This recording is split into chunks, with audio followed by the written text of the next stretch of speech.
And I'll mute that because otherwise I get my voice and I don't want that in this meeting. So yeah, thank you very much for coming along to Not So OT. Thank you very much for bearing with me while I moved us all to a different Zoom meeting. Nonetheless, I think everybody that was there is there now, and there's a couple of new people as well. So good.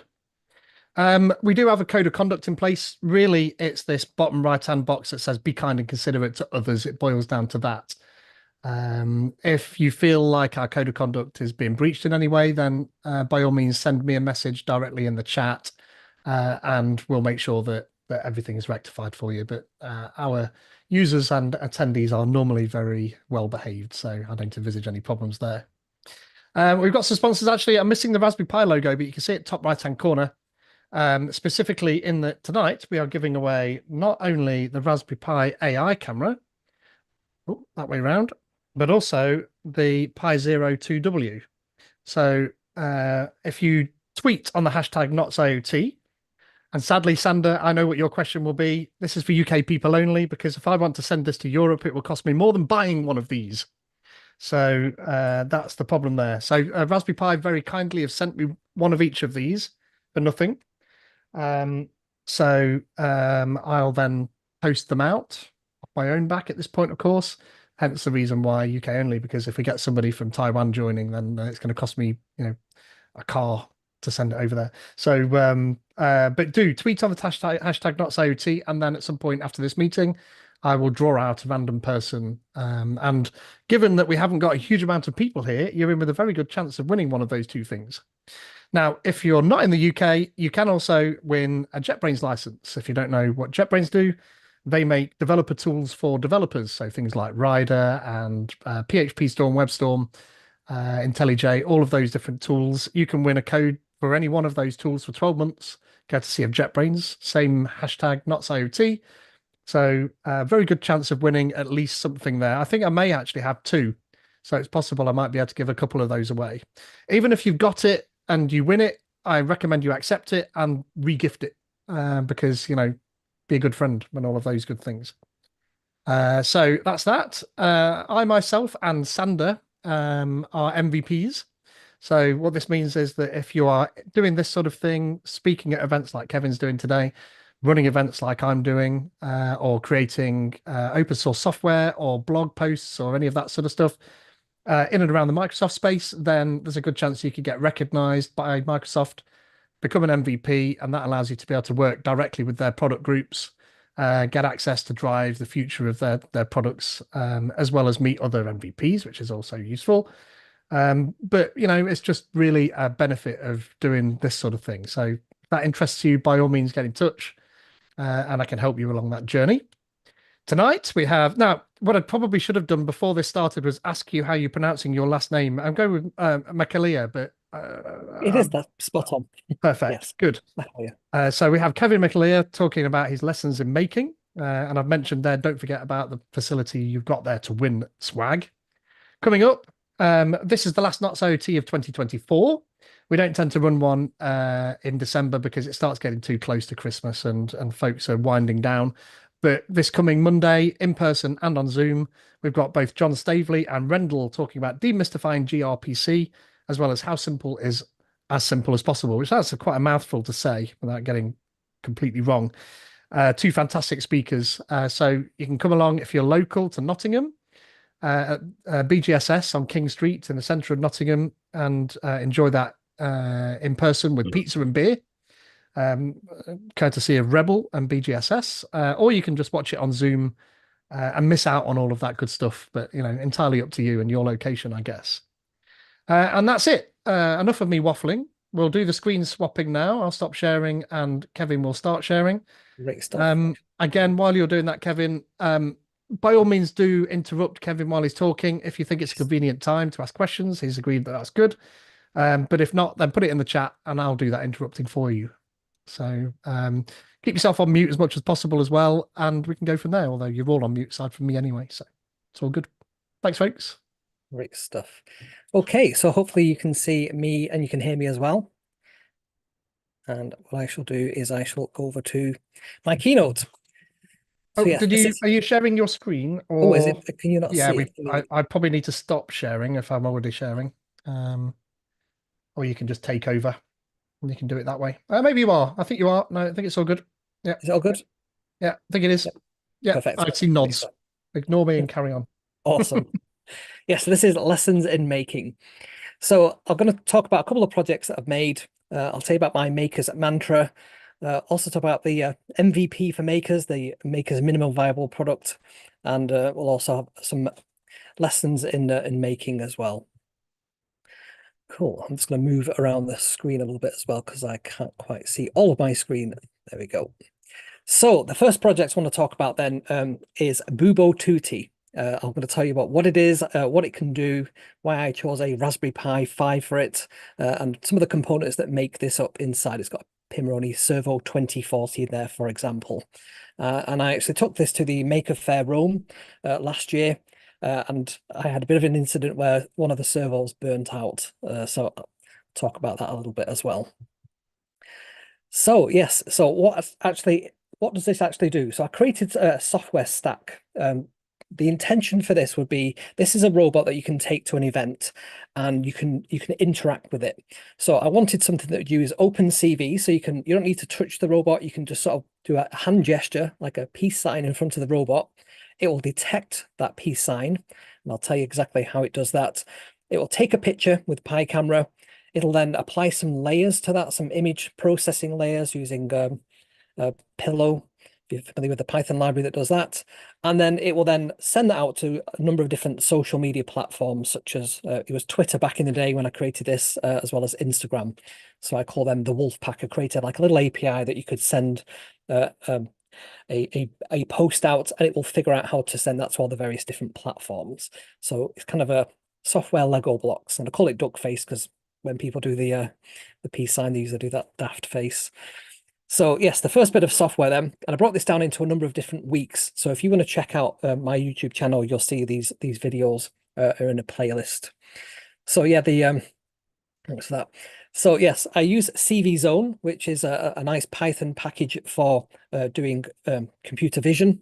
That makes it very, very simple to do things like detecting hands, faces, posture. So you can detect where people are, what their body posture is. And I really like the hand detection on here because it can detect, as well as your hand, it can detect the state of each individual finger. So whether the finger is raised or lowered, and it'll give you like an array of ones and zeros depending on which of your fingers is raised or lowered. So this is where this peace sign came from. So the first one is your thumb, the second and third are your ring finger and index finger, and then the other two fingers there as well. So all I would need to do is use OpenCV or CV Zone, it's the same little package, to detect a person doing a peace sign. And if the person does that for 3 seconds, so there's a little loop that says if that's there, take a timestamp when you've seen the first one, and then if in 3 seconds they're still doing that, then you can then move on to the next action. So the next action will be to take a picture. And here's the kind of image pipeline of how it takes that. So it takes the first picture, it applies the filter to that picture, and the filter is just like an Instagram type filter. You can have all different color effects and things like that. And then there's an overlay, which is it's a PNG file that's got an alpha channel, so you can have a transparent background and you can have some elements on there. So the idea would be I would have a different overlay for each different event that I took this robot to. And it's probably worth mentioning, so this robot is wearable. You can wear this on your shoulder. There's like a little GoPro mount, and it'll interact with people, and it'll be constantly looking for people doing this peace sign. And then the final composition can then be tweeted out. It can be sent through that Wolfpack code that I created out. So the reason I called it Bubo Tutti is because it toots out tweets on Mastodon. I think they called them tweets back then. So yes, this was me doing some experiments with Pi Camera 2.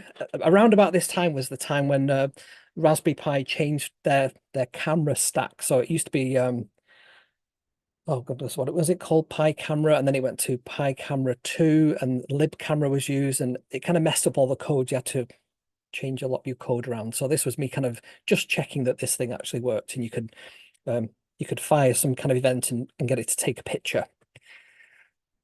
So Pillow is the Python library. You can do all kinds of image manipulation with that. You can resize things, you can crop things, you can add overlays, and simply that's what I'm using this for, just to add the filter and add the overlay to it. And the Pilgrim is one of the packages in Python for doing these Instagram-like filters. So you can simply just one line of code to apply a filter. You can see an example of all the different filters that we've got on there. I can't remember which one I'm using on there, but it's probably one of the simpler ones. And then Tweepy. I'm not sure if Tweepy is still working because this was when Twitter existed as Twitter and it wasn't X, and all the APIs were completely open and you could post as much as you like. So this may have changed now. But yeah, tweepy.org was where I got that from. And it was a free API. You can just post as many messages as you like. So one of the challenges was, even though you can post as many posts as you like to this Tweepy, there'd be an algorithm on the other side on the API looking for duplicate messages. So if you had you did your hand gesture, it took a picture, and then it sent that to a post. If you just had, here's a picture from Maker Faire, if you did that so many times in the same time frame, it would go, yeah, they're all spam. I'm getting rid of them. So I had to create some randomized code that would say something and it'd be truly random. So I created like 10 different starters for the conversation, 10 different middles for the conversation, and then some other randomized things so that there would be like 20,000 possible outcomes of that combination. And that was like, why did I need to do that? That's just trying to make this fun thing work for an event. And then Instabot, that was another Python package for sending things to Instagram. So again, you just send a title, you send the picture, and it will do the rest. So you don't even need any kind of developer account for that as well. And then this Wolfpack was just some Python code that I created using like a factory pattern, as it's called. So you can register a new social media platform. We could have Blue Sky on there, for example, and you could build that out. So it's not fixed. The original core code stays exactly the same. And it's just a way of separating out all the different concerns there. So that was a bit of a stretch goal on this project. So yes, I exhibited this, like I said, last year at the Rome Maker Faire. It was sat on the desk of my little exhibit for 10 hours, opening and closing its eyes. I'll show you that actually. I'll just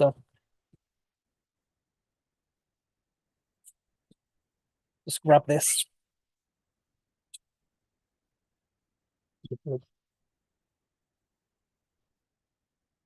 So it's got a servo per each eye, so you can open one eye, close the other eye, and it's got a little servo in his mouth as well, so you can open and close his little beak. And then he just goes through this sort of repeating pattern of going to sleep and then waking up. But at this point, where he's got his eyes closed, the servos are actually under load. They're trying to crush down on each other. And that was what made one of them burn out. So there we go. That's the kind of cycle that it goes through. So I don't know if you can see there that these eyes are quite bright, but I've got some studio lights. Like maybe I dim them, you can see there. So that's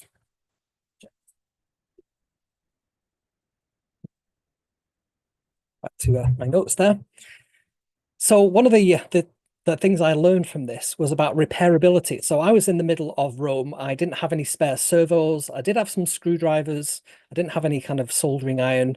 And to take this robot apart, there's about 7 different screws you need to take apart. And then the eye mechanism is quite complicated inside here because there's a Raspberry Pi camera inside there. You can just about see there's a Raspberry Pi camera module 3 with the autofocus. There's a NeoPixel ring, and then there's the eye closing mechanism with a servo, and all the wiring that has to be able to go behind that as well. So there's like a lot of engineering thought went into this. This is all modeled in Fusion 360, and it's all 3D printed as well, and then just painted nicely. Little sign that says Bubo Tutti. It's quite light, and the idea was it could just sort of rest on my shoulder there, but even though it's quite light, it's still quite top heavy, so I'm having to sort of walk around holding it like so. But it can be battery powered, and I used to have like a USB battery pack just in my pocket. And then this cable that I've got kind can't quite see that on screen. It has an on-off switch, so it can turn off the USB power supply on and off. And the Raspberry Pi 5 that's inside can also be fired up at the same time to do all the image detection stuff. So yeah, so what I learned from this is don't make things that are really hard to repair, particularly if it's going to an event. It did get a lot of attention. People really loved interacting with it, and they wanted to see the sort of eyes open. And it's only when I put it on my shoulder that people were like, "Oh wow!" If it was on the desk, they were just like, "Yeah, you've made a little robot." So I don't know why that makes it more interesting. So that was project one. The next project is a QB1. So this is a little cube robot that I built, completely 3D printed, and has a Raspberry Pi 4 inside it. There's a little camera at the front there, and it has this LiDAR rangefinder on the top. It's also got 4 little motors underneath. These work in pairs, so there's like a left pair and a right pair, so it kind of works a bit like a tank. You can spin one direction, the other direction to make it move. And there is also a bunch of other sensors in there. There's like an accelerometer in there, as well as like a gyroscope and a compass. It's all on like one little module. So I created this because I wanted to learn ROS, which is the robot operating system, and it's essentially like a framework for building robots. So if you don't have to reinvent the wheel. So if you want to have like mapping, you want to map your environment, you simply just need to have some kind of LiDAR unit like this little one I've got here. And you then connect that up to your Raspberry Pi just through like a serial connection, and it'll just stream a whole load of serial data of just distances that it can detect. You can then put that you can pipe that essentially into another piece of software within ROS, and it can detect where it is, it can map the environment, and then it can position itself in that environment. It's a really clever algorithm, really very interesting if you're into robotics. So what I tried to do with this was, as well as learning ROS, as well as getting the LiDAR unit to work, I wanted to visualize it. So there's a piece of software that's called RViz, it's ROS visualization, and I wanted to both capture the data from the LiDAR and also map that. So this is what this project was kind of all about. And I learned something about overloading very simple processors. So it's a Raspberry Pi 4 8 gig. That's the highest memory that you could have at the time. I was going to use the RGCam 16 megapixel, but I think about this time the Raspberry Pi camera module 3 came out, so that's got the autofocus, which is great. The RPi LiDAR, they're about £89, something like that. And it is just simple as plugging in a USB cable and having some software that can understand all those different readings that come out. To power the motors, I used a Pimoroni Explorer hat. That makes it really simple to control the motors. I think I've actually changed that since building this, just to be a really simple H bridge. And I use the N20 motors. These are these like really tiny little motors, but they're very powerful and very easy to sort of set up. And it's simply just like just send it a voltage and it'll go one direction. You can flip the voltage around and it'll go the other direction. And if you just give it less voltage, it'll go slower. And then there's a battery pack in there as well. And then from the software point of view, I think I ran Ubuntu on the Raspberry Pi and the ROS 2. So that's the kind of software stack. So design-wise, I designed all this again in Fusion 360. It's a really nice software package. It's not, there is a free version for makers, hobbyists and educationalists. I think you just have to re-register each year to get that. And they've kind of crippled it a little bit. You can only have 10 files open at a time, but you do get pretty much the entire software suite. So I've been using that for a number of years now. I wanted it to be cube-shaped. I thought that would be quite neat to design something in that kind of shape. And I also wanted it, unlike Bubo, to be very easy to sort of, pull this thing apart and change things. So there's these little panels that you can simply just screw on. And again, completely 3D printed on the printer there. And I use captive nuts. So a captive nut is simply you have a nut on one end and you've got your bolt on the other end. And because of the design of the 3D print, it's kind of got a hexagonal hole in it where the nut goes into, and it just makes a really sort of solid connection there. So then the parts that make up this robot, so there's a nice simple base. So that has a number of different elements to it to allow these these corner sections to sort of slot into place. It's got holes for the wires to go through for the motors, and it's also got like little tabs so that these wheels stick out a little bit and are kind of away from the main body.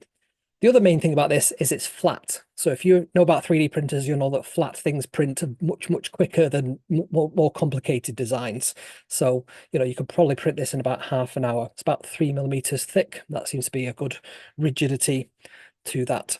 And I use 3M holes for screwing everything together. So one type of screw is really useful because if you just take a whole bunch of them, you've got all the screws that you need to rebuild it if need be. So then there's the pillars. They're a bit more complex shape-wise, a bit fiddly to print because they're rounded on one side and they've got some tabs sticking out, but they are quite simple from how long it takes to print perspective. So again, maybe just an hour for each one of those to print.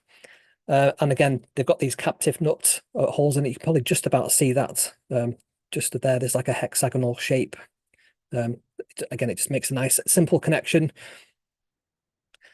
And yeah, the next one is the base for the Raspberry Pi. So the Raspberry Pi, although it's quite flat underneath, it's not completely flat. There is all these little things that stick up all the solder and some mounting points for like the network connection poke through.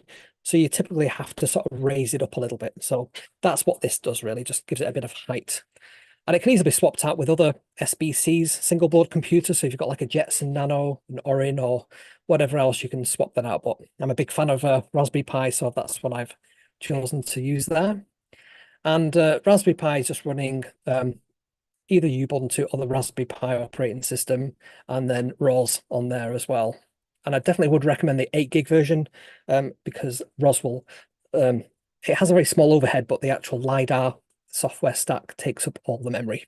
It's actually really, as the point of this particular project, it takes a lot of memory to sort of map all those different things and then pass them on in a sort of buffer.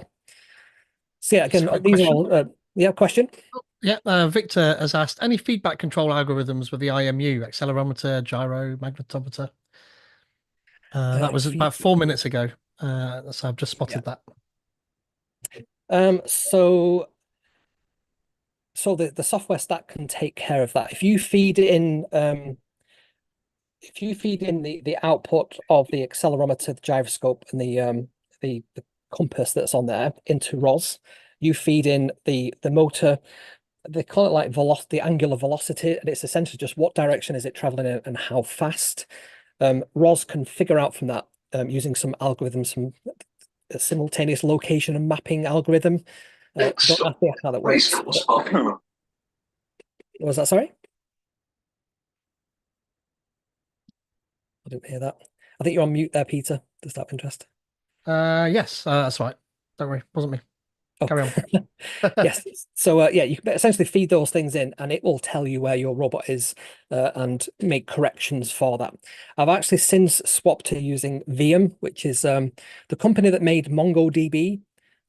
They also make a robotics platform called VM. I went and visited them this year as well in their New York office, and they're a really smart company. And essentially, they're just giving this software away at the moment. They're just trying to build up a customer base of people that potentially would use it. But you can set up an account and you can control a robot live that's in their office, which is really cool. But you can also install that software on a Raspberry Pi, and it will do everything that ROS does. But they make it so easy. It's just got like a web interface, and you can just build in a virtual robot the configuration and then store that in the cloud. And then if your Raspberry Pi gets wiped, you just pull down the same configuration and sort of carry on. So it's really, really easy to sort of build a robot with that. So the next layer then is the shelf. This is simply just somewhere to hold the LiDAR and just some of the other components later on. And because these are all kind of modular, it's easy to swap that out with a different design shelf and build out different types of configuration. And the LiDAR needs to be unobstructed on the top. So there's 2 holes in here. One of them fires out the laser, and the other one is a sensor to detect that light coming back. So I've got a slide in a second that kind of explains a bit more how the LiDAR works, but you get like a really accurate map with LiDAR. And then this shelf also provides a bit of rigidity. So before you put that on, the columns can move quite a bit. There's quite a little leverage there. putting the shelf in place, it kind of locks it as a nice rigid kind of shape. It feels really substantial and really solid as well as a little robot. So yeah, the RP LiDAR goes on top, and they're quite cheap now. So that one I bought, this RP LiDAR, like I said, that was about £89.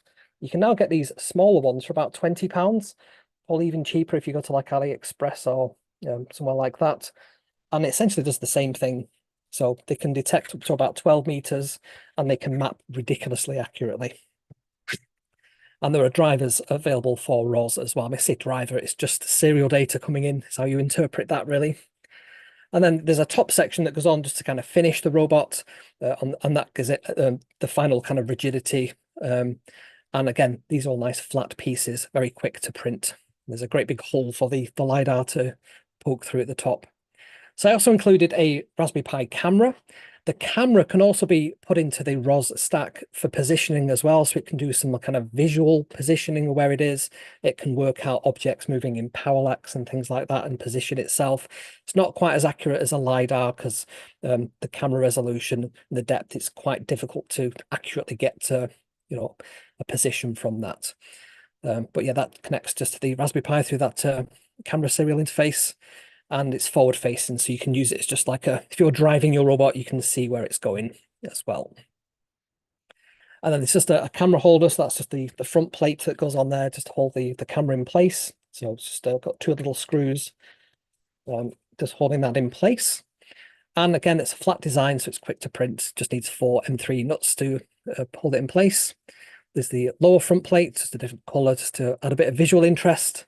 And then there's the side panels. They've got holes in them, so there's a bit of ventilation for the Raspberry Pi if it gets a bit toasty in there because it's doing a lot of work. And then we have the motor holders underneath, and they simply just hold the motors in place. And they just screw on again with captive nuts.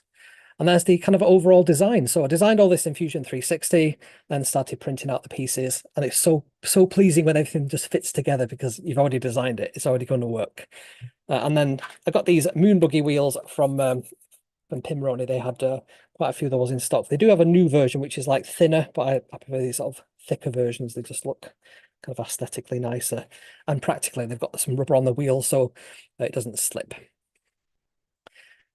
So power-wise, I use a USB power bank. I've recently switched that to be one of those kind of batteries that you have for like drones. I can't remember what they're called now, but it's like a 7-volt thing.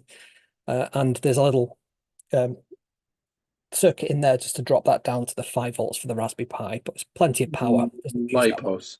Lipos, they are called for yeah. remote thing. That's exactly it, yeah. And I'll be able to find it actually. It's just there.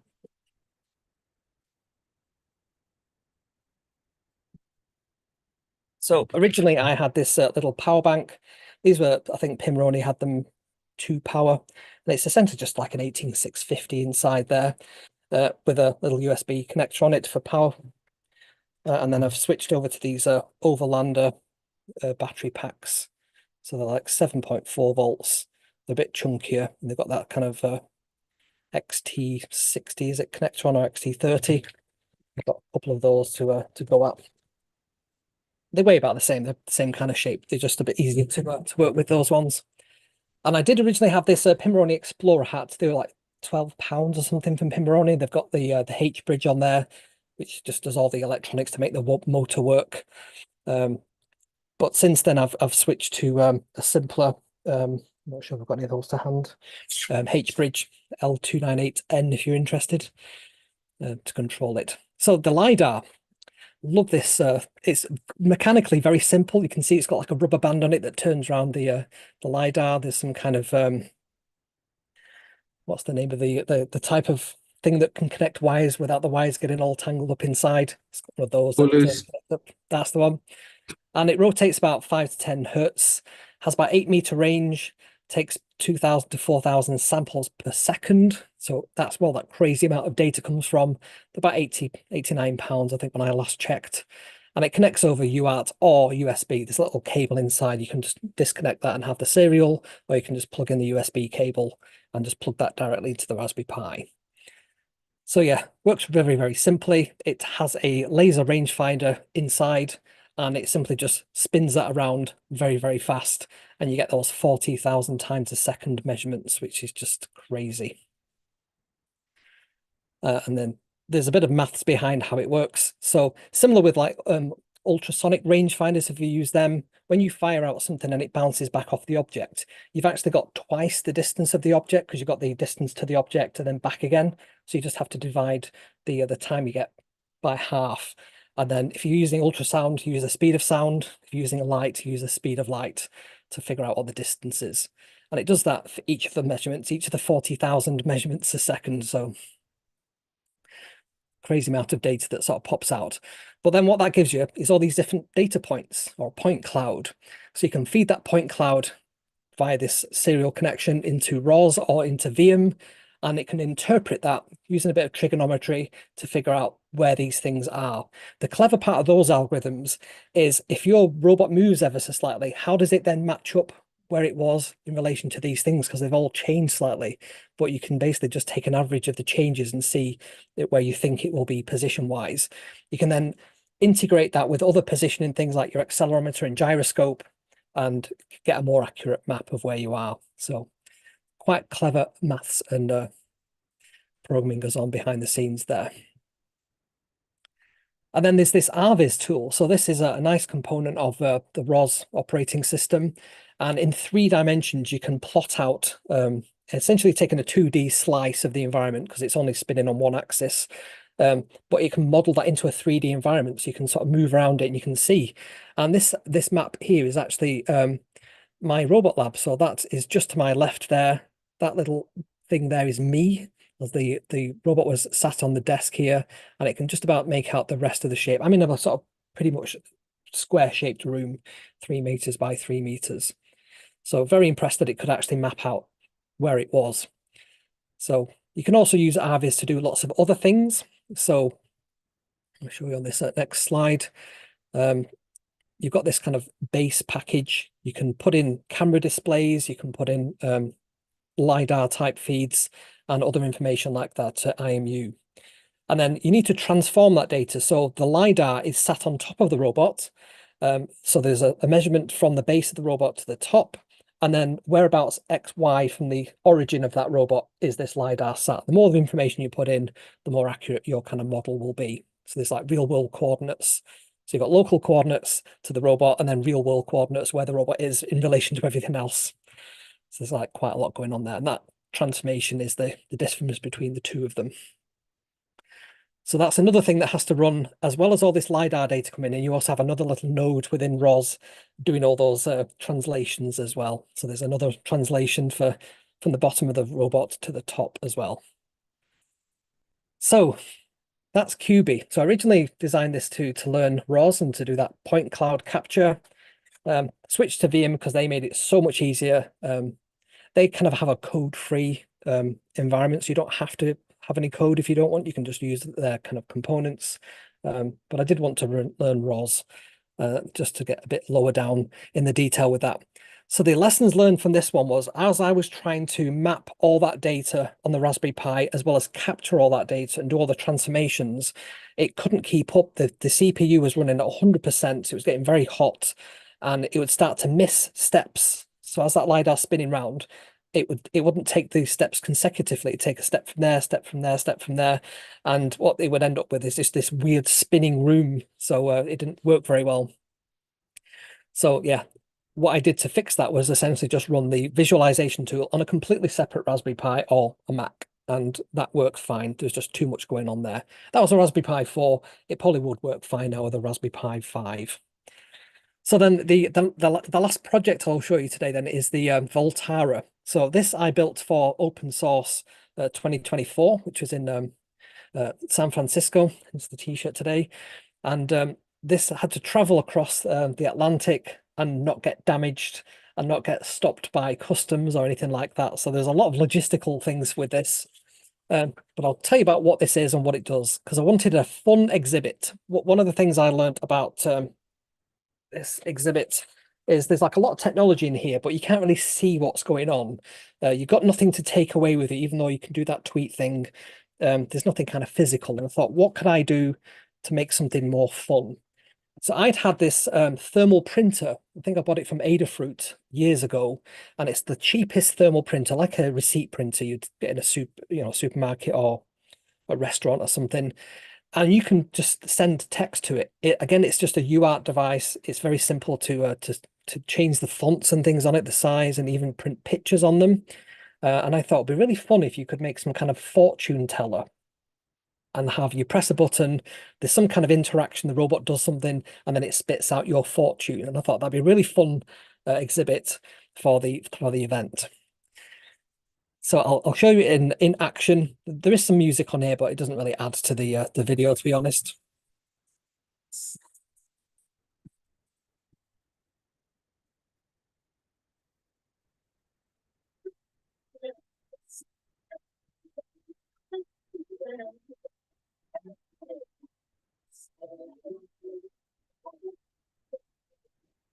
I'm pressing the button there, and it's doing an action.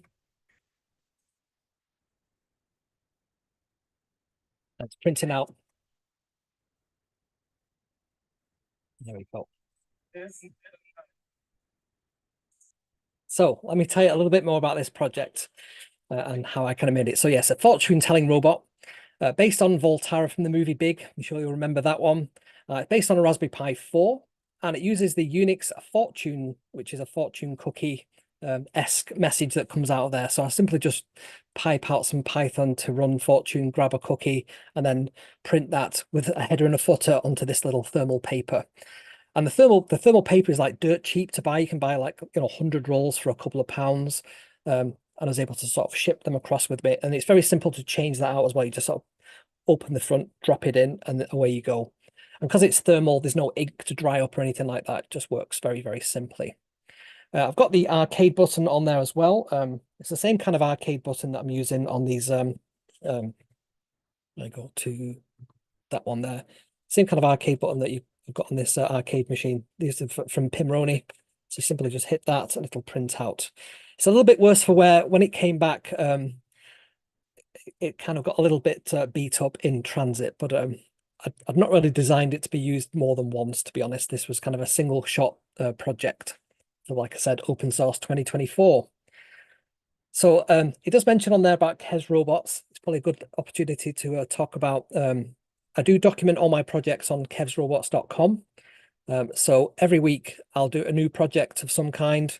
I've done a whole bunch of blog entries about how to do various different things, like setting up dynamic DNS on Raspberry Pi for self-hosting, setting up Telegraph for doing monitoring of all your Raspberry Pis or other computers, runs on Windows, Linux, whatever, setting up Docker, WordPress in Docker, and so on.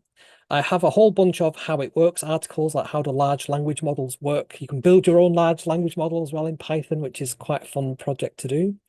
How clusters work. And then I have a section on all the robots that I've built. So there's a growing collection of them. Things that are not necessarily robots, but are still fun. There's projects on that, like how to build a virtual pet with a Raspberry Pi Pico. Then I've built some free courses. So you can get started with SQL, or I think there's some IoT ones on there about Node-RED and so on. And then there's some products that I'll review as well, just stick on there.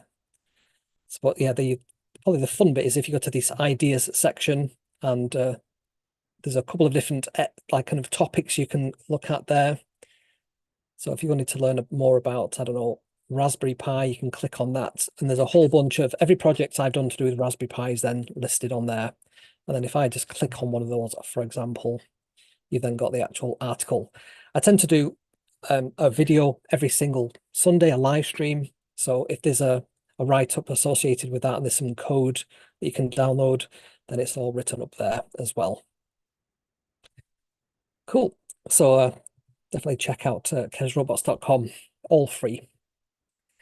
So this Zoltar-based robot. So yeah, I saw this Zoltar arcade machine in Mother Shipton's cave in Knaresborough in the UK. I think Mother Shipton's is the oldest tourist attraction in the UK.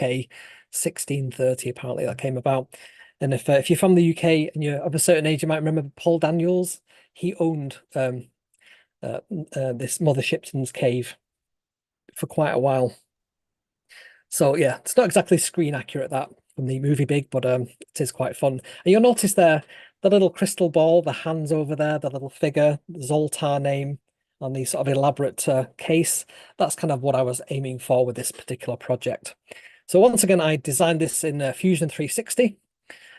Mostly designed around the width of the Raspberry Pi and the width of that thermal printer. Everything else could be kind of based, scaled to that. And because of that, there wasn't any figurines that had the kind of perfect size. So I had to 3D print. I had to find a model. I think it's the Cursed Bride, and print out and then make it so I could articulate that. So I could make the head tilt back, just like the Zoltar movie Big. So there's like pivots in the cheek, and it can sort of be fixed to the neck. And there's a little servo that pulls a little, it's like a paper clip that's been unwound and then just used as like a little pulley rod. So again, messing with servos that can burn out, but it worked fine. So yes, this is a similar kind of construction to the QB. So there's a flat base, there's some column pieces, and then there's the side pieces that fit to that. Again, we're using, this is M2 screws this time. M3s are quite chunky, but again, they just add that strength, rigidity to the project. So the screws are kind of offset, because if they're not offset, you'll get them clashing. That was lessons learned with this one. Bit of material design there. And kind of gone for the IKEA kind of look of design on this one of how to put this together. So there's the thermal printer. That's designed to be mounted in a box, so that made it really easy. And the arcade button is just simply a button, so very easy to read on your GPIO pins on your Raspberry Pi. And yes, the Raspberry Pi basically just sits at the bottom of the arcade cabinet there. So there is a Python script that runs on startup, and it simply just checks for a button press. And if you press the button, it then makes the robot animate and some lights flicker and so on. So there's an LED that's underneath that crystal ball. So that was resin printed. The sides of the cabinet are resin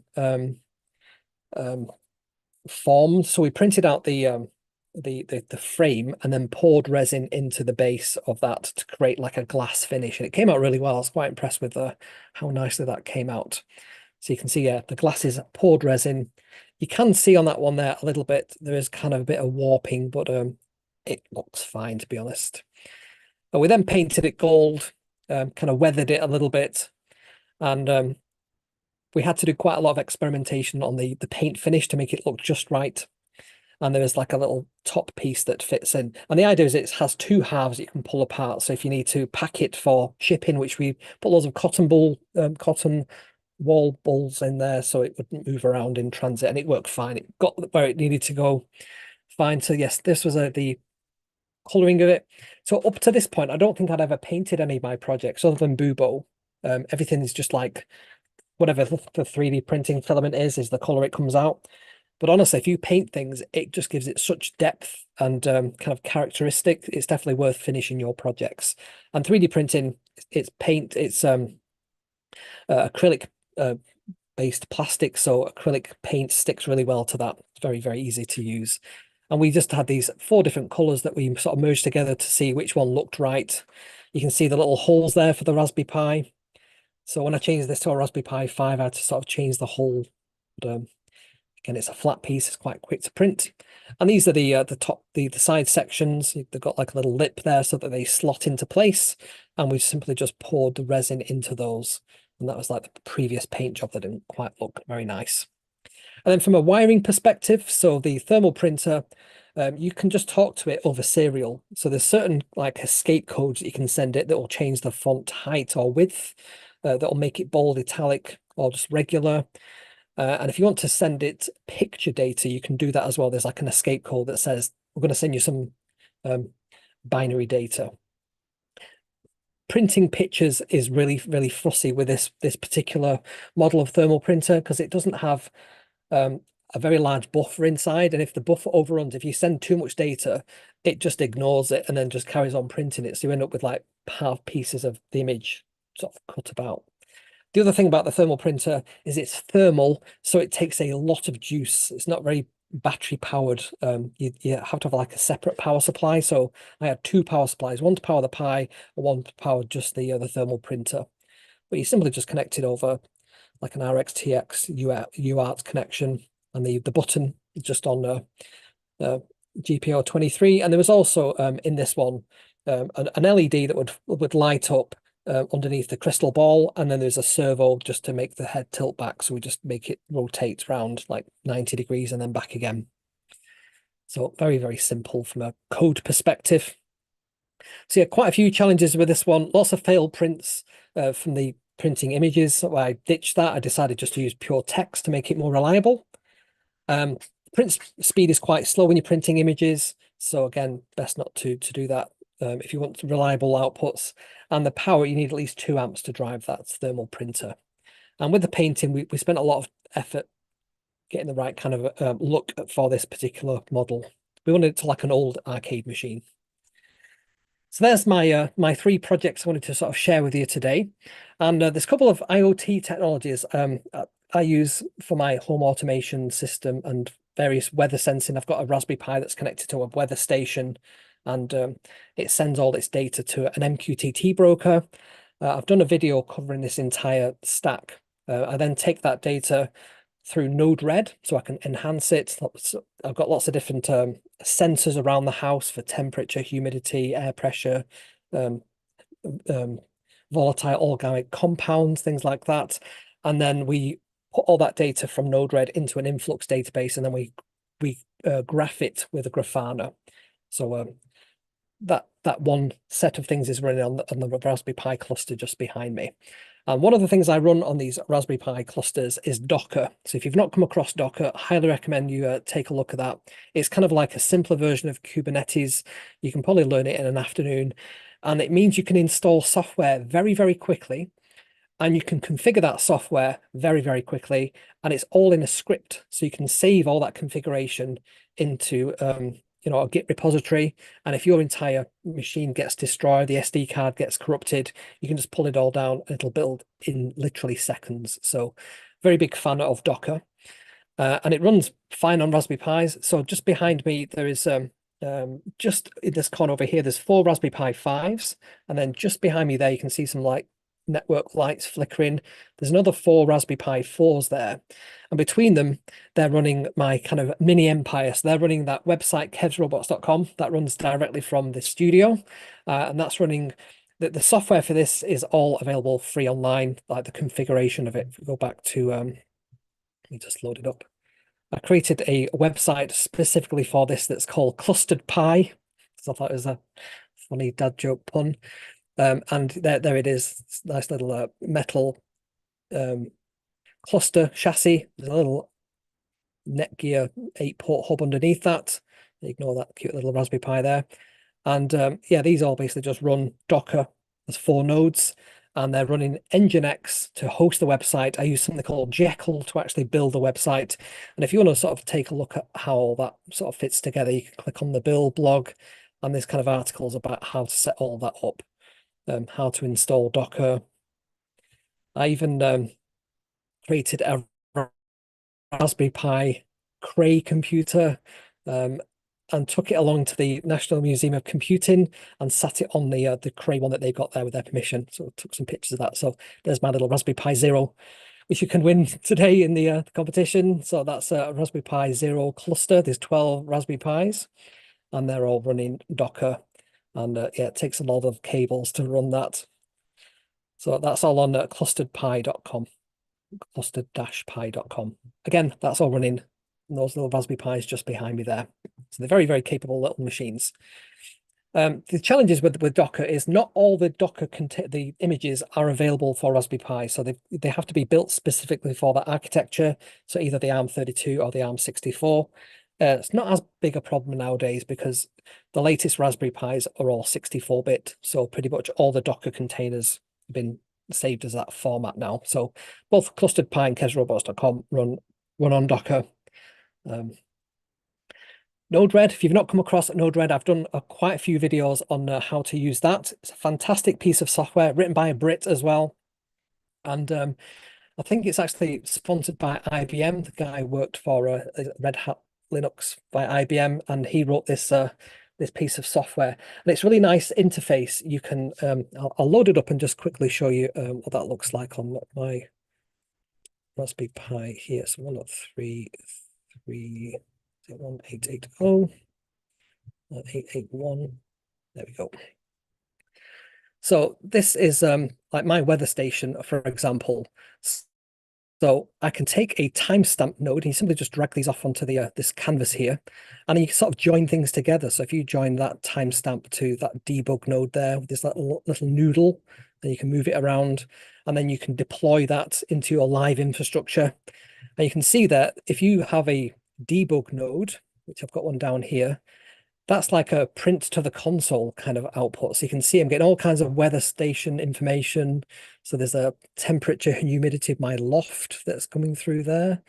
There's all kinds of other, I open up one of those, I pause this for a second. If I can remember how you do that.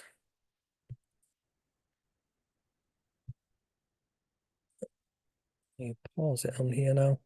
But yeah, you can basically just integrate all these different things that are in here. So you've got like humidity, pressure, light, wind, all the rest of it, everything that's coming from that weather station. So it captures all that. We then add some information like the location of these different sensors, because I forgot to do that when I was putting this in the loft. And rather than go up into the loft and change the code, I can just change it by converting that JSON into an object, adding the location. If I click on that node, you can just say, it says change the date time, no, set the date time to be now, and also have the location as loft.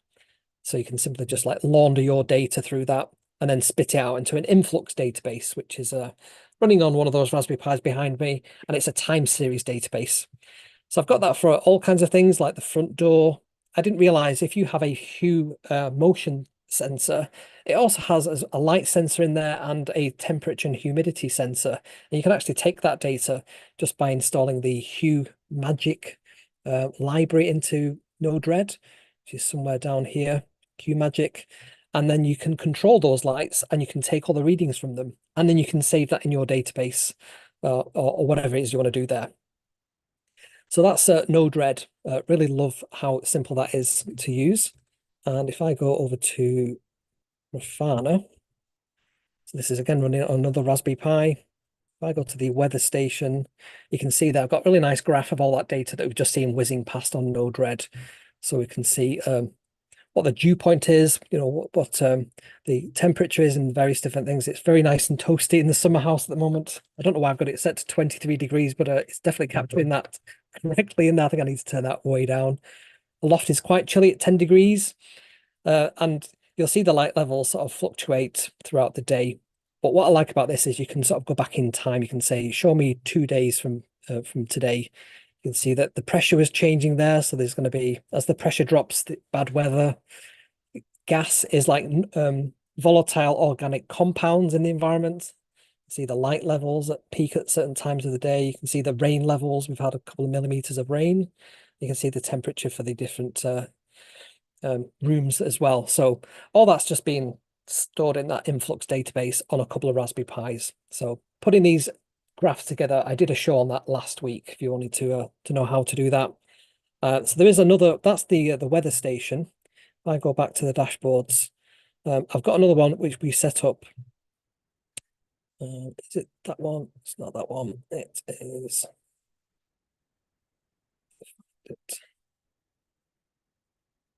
Let's try that live stream dashboard. No, that's not it.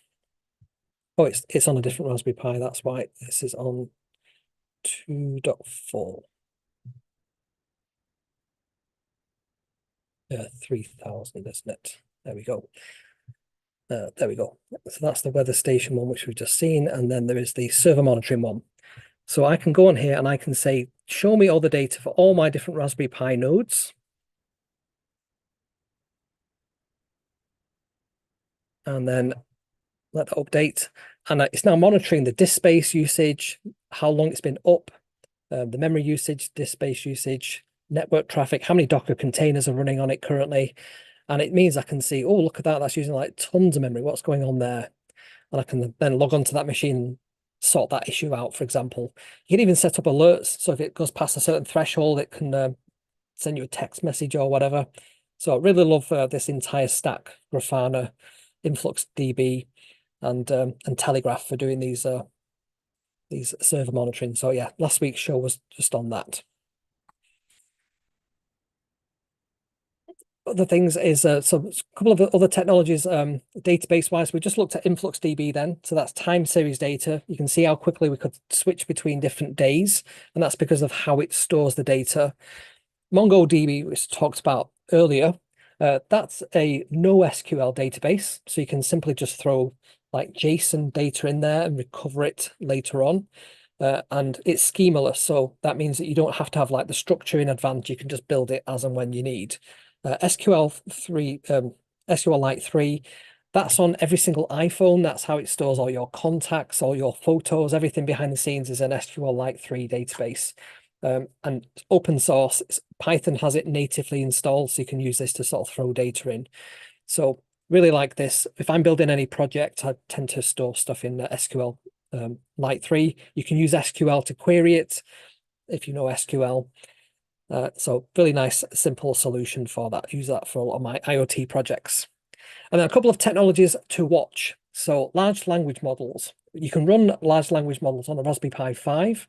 So I installed in Docker Ollama, which is one of the new open source large language models, a bit like Gemini or ChatGPT. And I created Kev's GPT. So if I go to kevsgpt.kevsrobots.com, I can play with my Raspberry Pi 5 running that Ollama model, and it can do everything that ChatGPT can. Maybe not quite as fast, but it's a good kind of emulation of that. Fast HTML. This is something that's really quite new. I've not seen many videos on this online, but you can build entire websites in just pure Python. So you don't need to know any kind of React or JavaScript or anything like that. You can just stick with Python and you can build entire websites. You can build databases with this. You can build authentication apps with this. You can do all kinds of clever stuff. So I'm currently building out a new feature for kevsrobots.com, which will be user logins. So you'll be able to log in, you'll be able to save your location where you are on a course, for example. You'll be able to like and comment different posts and share them. And that'll all be with a backend, which is this fast HTML. The other technology which I'm a massive fan of is MicroPython. So this is Python, but shrunk down to work on microcontrollers, such as the Raspberry Pi, Zero Picos and Pico Ws, which is like the wireless version of that. These cost like £4 each or something. They're like very, very cheap. But you can run Python on them. So you can do everything you've learned in Python. You can then run that on a microcontroller, and it's interpreted. So you don't have to wait for it to compile. You can just try it right away.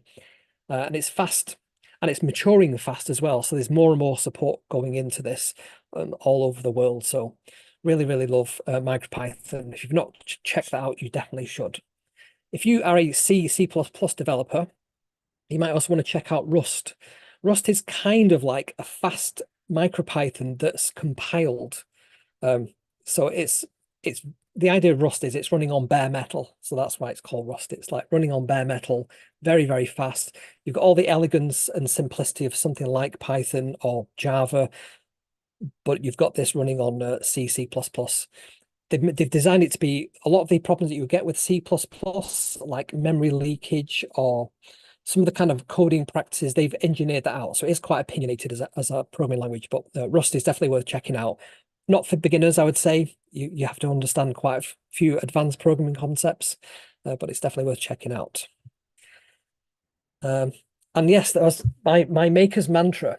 So this might be relevant if you sort of tinker around with stuff and you kind of go down that route of trying to make everything perfect first time. So I have this mantra where I make it work.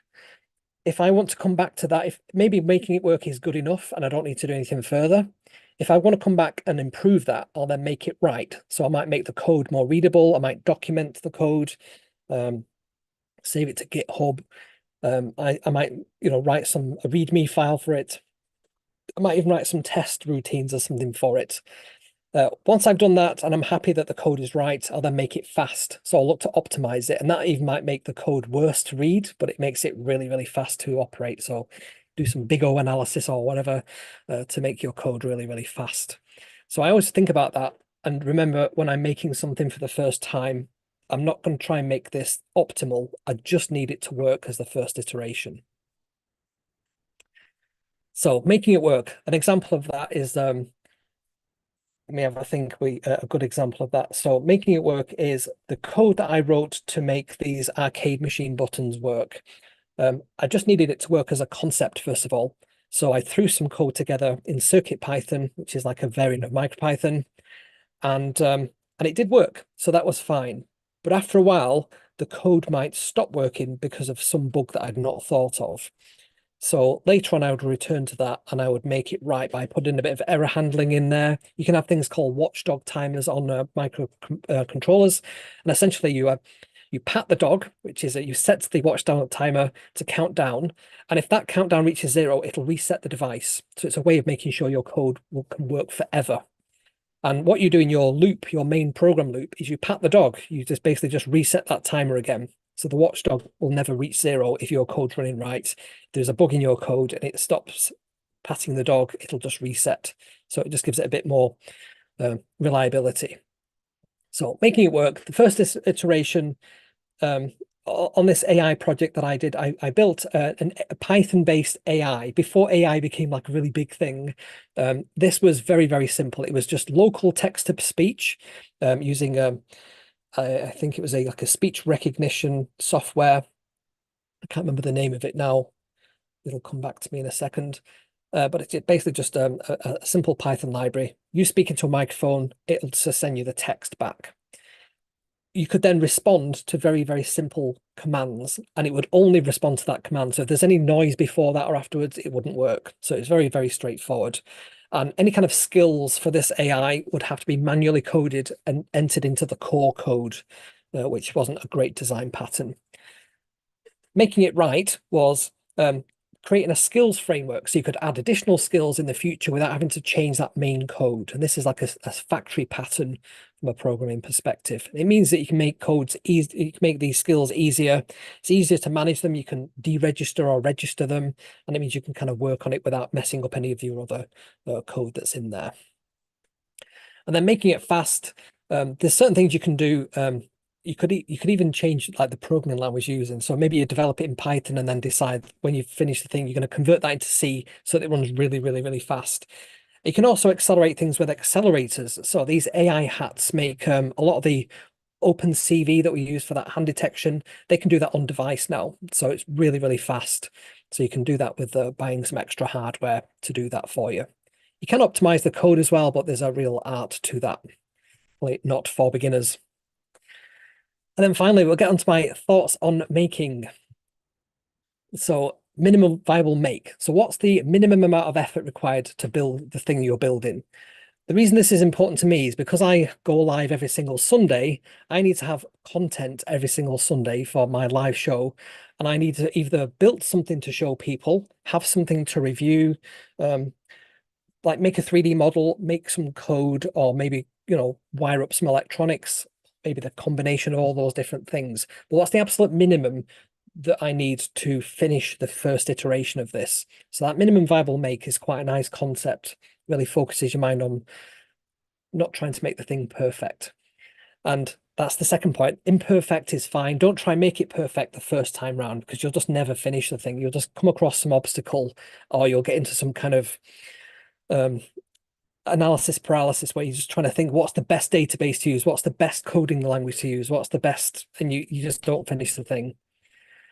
And interestingly, I was reading some startup companies were saying, don't try and make something scale from day one. Forget about scale. Just make the thing right side. Make it work now. So, for example, when I'm building out kevsrobots.com on that Raspberry Pi cluster behind me, if I need more nodes or a bigger database or even a different database technology, I'm going to worry about that in another in the future. That's not something I need to worry about right now. I can use an SQL3-like database, and that's fine. And then breaking the project down into manageable chunks that you can achieve in a single sitting. This really helps you get that sense of success when you've finished something working. It's really easy to get stuck on a single problem and then just like throw the whole project away because you've not solved that one problem. So breaking it down into sort of manageable chunks can really help give you that kind of dopamine hit when you've made the thing actually work. And not everything has to be a consumer product. So like these arcade machines I've made, there's lots of imperfections on them. It doesn't have a back, for example. There's no speaker in there at the moment. And if I wanted to sell this as a kit, I'd have to start thinking about like health and safety and all that. So it's okay for it just to be a DIY project and a one-off. It doesn't have to be a commercial product. And also people get sort of stuck on that. And then documentation, for me, a minimum viable make does have to include a write-up of the project.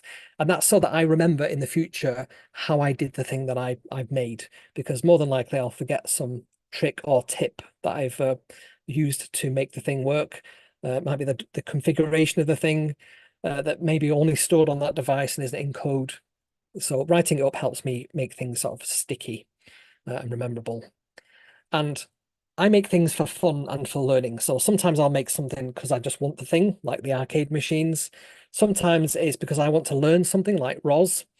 And sometimes it's just I want to share with other people so that they can learn how to do a thing. So there'll be a learning point in the thing I'm making. So a lot of the robots I have like one purpose, and it's just to illustrate some kind of point.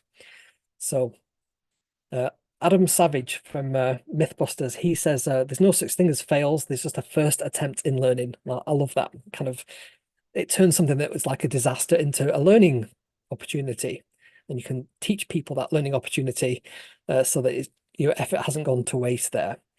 And in fact, if you teach other people how to do things, that solidifies your knowledge, because something happens in your brain when you figure out that you want to tell somebody how to do something. You kind of summarize what you've learned, and it also makes it like really sort of stuck in your brain. Really, you really remember that thing in future because you've taught somebody else how to do that. So, always think about what you could share with somebody else and how, what you've learned from that, even if you've not done the thing you wanted to do. And yeah, this famous physicist, I think he was one of the key people who invented the quantum mechanics theory. He said an expert is a person that has made all the mistakes that can be made in a very narrow niche, a very narrow field. So I definitely call myself an expert in robotics now, because I think I've made every single mistake that a person can make. So if you want to follow me, I'm on all the different social media channels. I didn't have the foresight to have the same handle on all of them. So on X, I'm at KevsMac. I'm at KevsMac at mastodon.social. On Blue Sky, I'm at KevsMac at bsky.social. I'm on Threads as Kevin McAleer. I'm on TikTok at Kevin McAleer 6, and I'm also on Instagram at Kevin McAleer. So definitely give me a follow on there, and you'll get some behind the scenes pictures and video and posts and so on. And yes, I do go live every single Sunday. So if you want to check out that, just go to kevsrobots.com. There'll be a link on there just before the show for the video, or you can just go to YouTube at Kevin McAleer 28, because there's a comedian called Kevin McAleer and he stole my handle. So yes. So that's everything I've got in my presentation today. So I'll have a look through. I can see there's quite a few comments on there, but Peter, if you want to come back in, I'll hand that back over to you as a screen share. Yeah, by all means. I think you've answered most of them. I know Andrew asked one a while back as well. Yes, I can see that. So CV Zone, is that like what the Kinect could do for Xbox? Exactly. So CV Zone is a whole bunch of open source algorithms for doing computer vision. So they're essentially different models that you can load into Python, and then it'll just process that. So like hand detection, face detection, it can do object location classification, and that's the model I built, that you can point a camera at a whole bunch of like single board computers, and it'll tell you what model of Raspberry Pi that is, or it'll tell you, what Arduino that you're looking at there on your desk. It'll put a little rectangle around it and a percentage of confidence. All that kind of stuff is OpenCV. So it's really nice, very simple to use. You can even count how many fingers on your hand are sort of held up at one time, and what hand you're using as well, which is quite clever. Love it. Also a great question here from iPie. What's the project you'd most like to tackle but haven't been able to? And I guess for reasons of time or enthusiasm. Yeah, probably a larger robot. So a lot of my robots, you'll notice, are quite small. They're kind of desk sized. And that's because it takes a while to print things out. So if I had a bigger printer, more time, I could build bigger robots that could tackle more interesting problems. So one of the ones I've been trying to tackle, I've got a little robot arm back there, and it's almost just like two popsicle sticks, two like lolly sticks, pivoting on a couple of servos. And that's great as a proof of concept. but I've also got over there a full-size robot arm, and I've not been able to crack the mechanics on that to make it accurately move. The servos just sort of either burn out or they just can't handle the weight because it's quite heavy. So yeah, I could build a larger robot arm or a pair of them. That'd be really cool. Mm. Yeah, I've got a robot arm in a box that I take around the world talking about Raspberry Nice. Pi robot arm and Yeah. but yeah, you're right. You get it to Australia and then you realize one of the servos has stopped working and now you're into Yeah. dismantling a robot arm. Yeah. Yeah, lots of testing and yeah, very interesting going through customs with stuff like this. I imagine you've had the same experience. Interestingly, they seem to want to know about my laptop more than a Yeah. box full of wires and batteries. That's it. Oh, choking on the water. What else did we have? I think Andrew had another question there slightly earlier, but I don't know if you answered it. Read the printer issue, maybe printer config, set the printer job to spool first, and then print. That was about The that was the label printer in Zoltan, I think. oh right. Yeah. Yeah. Yeah. So it's to do with that spooling, the driver that they recommend that you use on Adafruit that works with I think it's like the Unix CUPS printing system, the common Unix printing system. That hasn't got a lot of configurability when it comes to printing out images. It'll convert the image into the right byte format to send to the printer, but you can only change the baud rate, how fast it sends that data across. And you basically just have to dial that right back to like the slowest baud rating it'll take to try and just stop it overloading. And even that's not reliable. So yeah, spooling it still that just buffers it somewhere else on disk, and it's when it gets from there to the printer that's the issue. There might be some better printers out there, but yeah, that one is quite a common one. Mm, yeah, I like it. Yeah. Any other questions? I mean, by all means, come off mute, folks, and ask if you can. But I think you can print as an image. Yeah, I remember because back in the days when I was doing change machine and ticketing machines, there was Yeah. either page mode or line mode that you could switch between. And Yeah. page mode was great. You could only do graphics in page mode, for instance, but Yeah. it was a lot slower because it built the whole page and then printed it. But Yeah. line mode would immediately do it, and yeah. Yeah. Well, thermal printers are loads of fun. I would definitely recommend if you've not going to get one of those, they're so much fun to play with. And the fact you've got the little paper spools that you can put in there, and it's so cheap. You can printing out pictures of things, is fun. You can get it to work if you do smallish kind of pictures. Yeah, it's definitely very fun. Yeah, and yeah, had some fun with those in the past as well. I've not used that Adafruit one though. It looks pretty fast as well, to be fair, Yeah, yeah, because it's pretty some of the pretty cheap quick. ones are dead slow. Yeah, no, this one's pretty fast. Mm. It's nice. Is it Yeah, Uh, battery powered as well? you could potentially power it by battery. I'm not sure how long it would last though, because that those 2 amps, that's quite a lot of juice. So Mm. it probably would go through whatever battery pack pretty quickly. Yeah, that's true. Yeah, agreed. well, Kevin, thank you very much for the presentation. I'm just in awe of all that you do, and I um, appreciate yeah, I have looked up a little things that you have done before, and some of the conversations you have had with people that I do follow, the likes of Jeff Geerling. I think I Yes. watched his video today even. Yeah. And then a few more. If anybody wants, there's Network Chuck. He does quite a lot of with AI and Raspberry Pi stuff, Yeah. with quite in detail instructions. Yeah. But with certain things that you do, well, I literally have got one of the microcontrollers ready on the board. Nice. Uh, Yep. that's waiting for some MicroPython code Love it. to be loaded on, and that is a reminiscence from a few weeks back, Peter, when we had presentation of the CrateDB.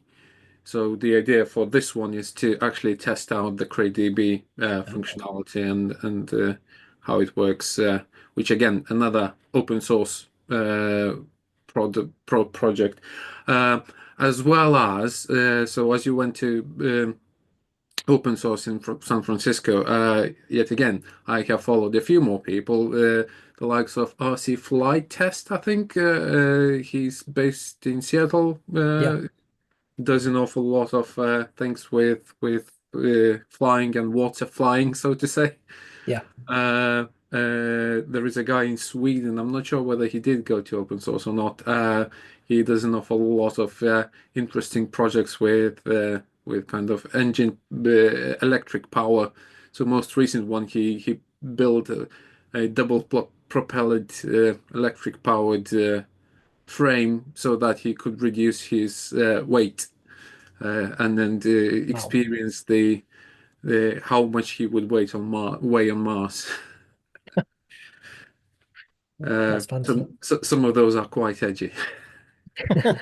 If you want to learn MicroPython, I've got a free course on kevsrobots.com. If you go to the free courses button, there's all these different learning pathways, and one of them is learn MicroPython. So you can click on that and learn about MicroPython, how to install it, how to what the basics are, and so on, and how to use GPIO pins with the Picos or the ESP32s, and some intermediate level MicroPython as well if you've progressed past that. So that'll keep you busy for a while. So it's all free on kevsrobots.com. Yeah, that's one of the things. I'm personally not a developer. Yeah. However, Python is more of a scripting kind of element, Yes. so it is a lot easier to adopt and understand the actual language. Yeah. What I did, I don't know, Peter, probably I did show it to you, but I did a little project as well, and with a maker's mantra somewhat, make it work.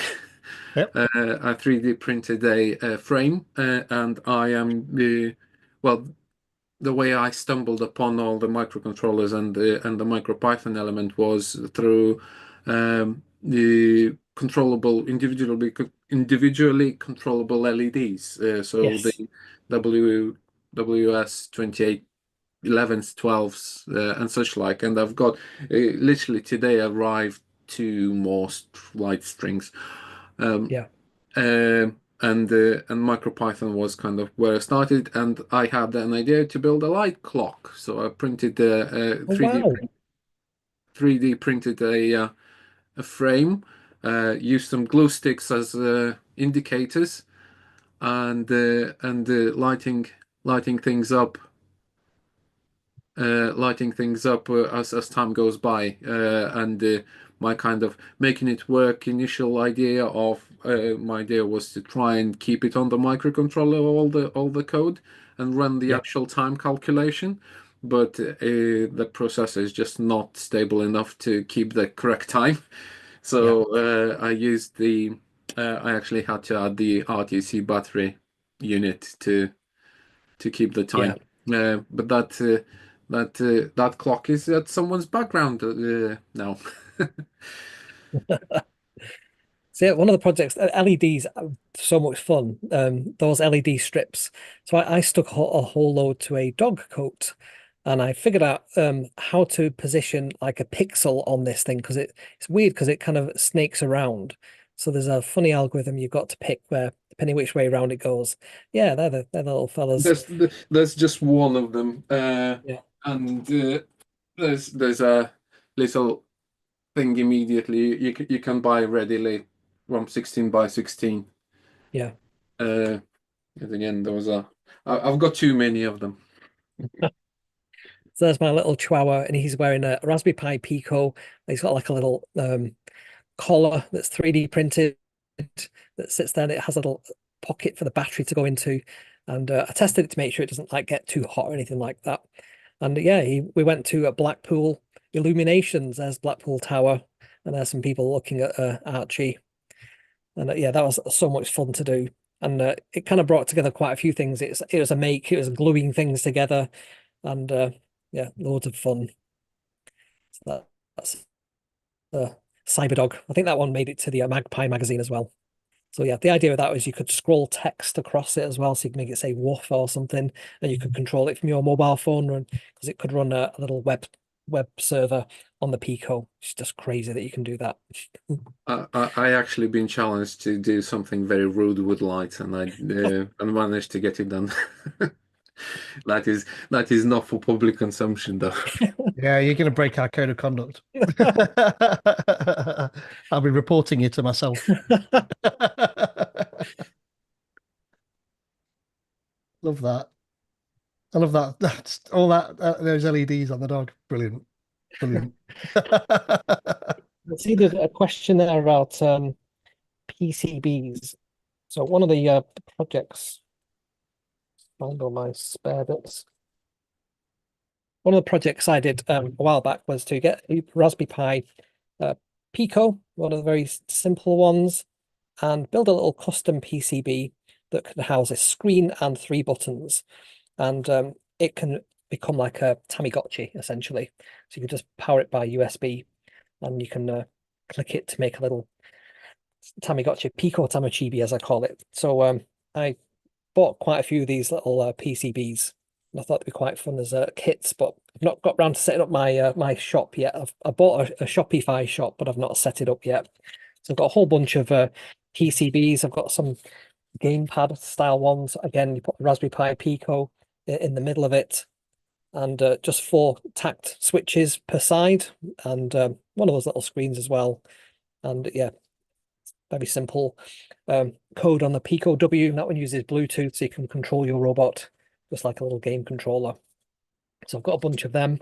They're going to go in the shop when I eventually set that up. And then the last thing I made was a little pocket book. This is the Robot Maker's Almanac. So the idea of this is it's got all the kind of common pinouts for things as a microbit, and it's kind of a reference guide for things like, let's find the other one, dimensions. You might not be able to quite see them, but all the pinout dimensions. So you can physically model this in 3D. And there's even like some of the things like resistor values, electronic symbols if you want to draw a circuit diagram out. And it's got these nice rounded corners. So I've handmade these at home. I've got about 100 of them. I took a few to open source to sell as well. But yeah, they'll be going on the shop eventually. Just not got round to that yet. I think one of the similar kind of sense of what you do as well, that I do follow, is robot drone work. Oh yes, yes. Forgot what he's from Canada, I believe. Yeah, drone workshop. So he Yeah. does an awful lot of with microcontrollers. So not so much kind of IoT side, but it's robotics, and robotics is, due to the size, is the microcontroller kind of implementation. But he is very in detail explanations provides as well, which is very good for learning. Yeah. I had a question from Dan Benito. He had to drop off, but he sent me it on WhatsApp. In that, do you do any home automation stuff, and do you measure how much energy you're using in that office of yours? Because there's quite a lot going on. There's quite a lot going. Not so much the measuring of energy usage. I've not got any devices that could easily do that. But I do basically monitor everything. So in every room in the house, there is a homemade a temperature sensor. I'll go and grab one. I've got one at the back of the room here.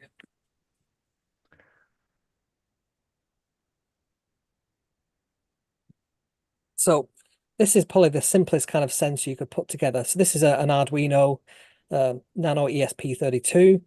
There is a little temperature, humidity, and pressure sensor there.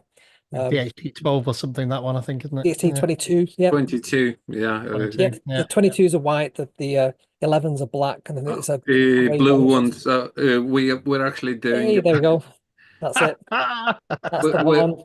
We're actually doing a presentation.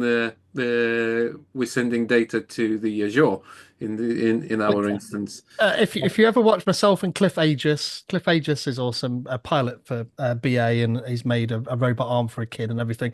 But IoT tutorials, this is always the first thing after LED and button. And it's a terrible thing to do as your first thing, because now you're just breathing on a piece of white plastic and they're hoping to see something go up and down a bit. Build something like Kevin's shown, robots. It's so easy to build robots these days. That's a far more interesting thing to do as your second thing. Oh, Yes, anyway, because you can make it mobile. You can make it drive into another room and take a yeah. But temperature. No one for wants to watch you blowing temperature, on a square piece of plastic. yeah, exactly. So for temperature sensors, I've got the air duster that I've used. We got it down to -26. There's a cool project that Alistair, is it Adair, the guy who used to do all the documentation for Raspberry Pi? He took one of these IKEA. Um, it's an air quality sensor. So this has inside one of those particulate monitors, and you can measure like, or volatile organic compounds, dust, smoke, all kinds of things. It can sense that. And if you take the back off this, there's a little header that's not actually got any pins on it. You can flash like MicroPython to it. You can take the readings directly off it and broadcast them, because this doesn't actually send them anywhere. It just sits there showing it on a display. So yeah, you can take that. And one of the great manufacturers in the UK is Pimoroni. They have all kinds of sensors and things for IoT. So pretty much everything that they've made, they've sent me one as a freebie. And I've got that integrated somewhere in the house. Well, one of the projects I have seen was this little thing. This is literally temperature and humidity Wow. screen, which battery has run out now. Yeah. But just the other week, I did see a project, a person taking it apart. Uh, this device can integrate with via Bluetooth through the what is it called? A Chinese provider's system, Tuya system. Uh, but it is a Chinese provider, so how much trust and all that. I have got a few devices that are running, but well, actually, my lights are running of that as well. But at the same time, he said, I don't trust it. Therefore, he took it apart and he found RX, and ground pins. And he flashed his own code to do exactly what it did, but the data was kept locally, Yeah. definitely locally. So yeah, And one of the things I've got in the loft as well, if I can find one. So there's a company, Sonoff. yeah. I've got the box, but I can't find the actual thing. But yeah, Sonoff. They make these little 10 amp. You basically put mains input in, and mains input comes out, and you can switch it on and off. And it has an ESP32 in there, or an ESP8266, which is kind of similar. And you can flash MicroPython to it.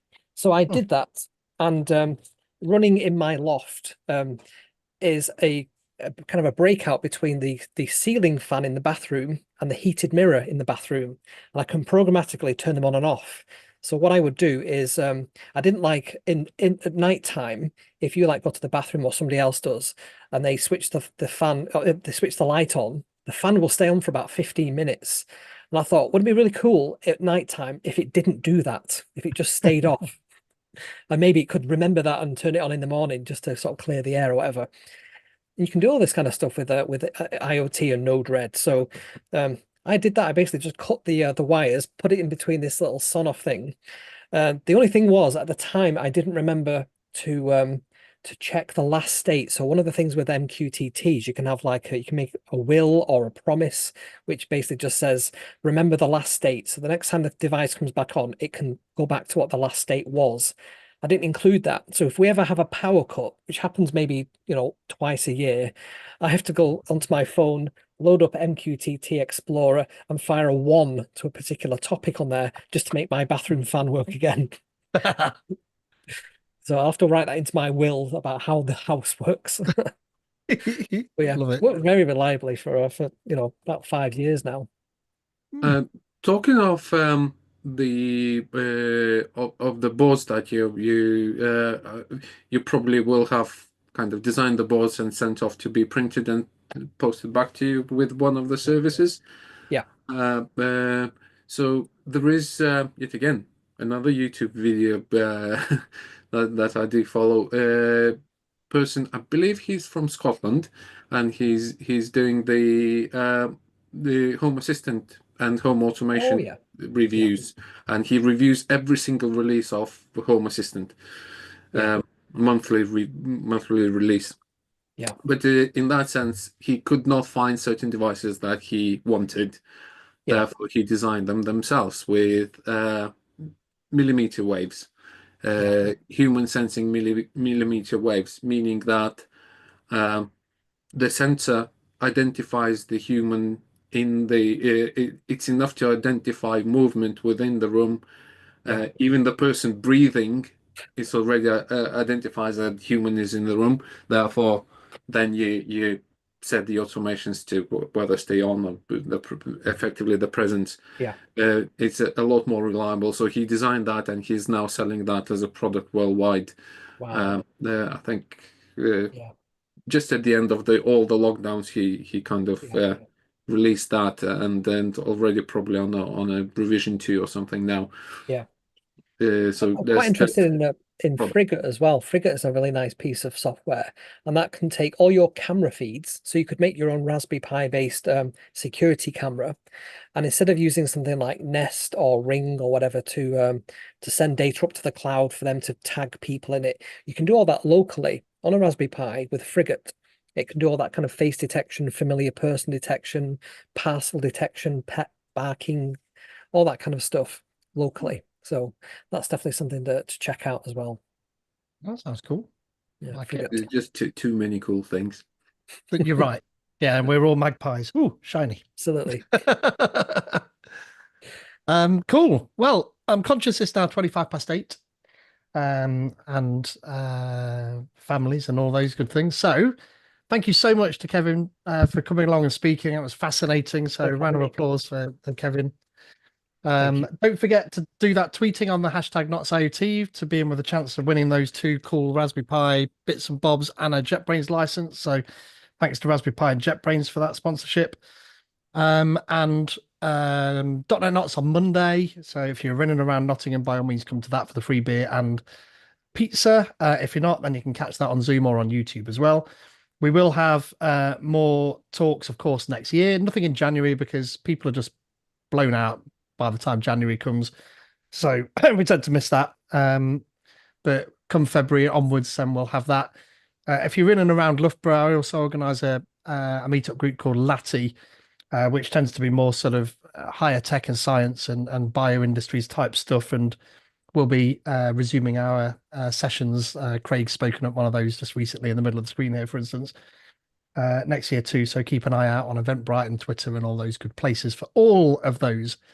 So yeah, thank you all for coming. I'm going to stop being live now as well because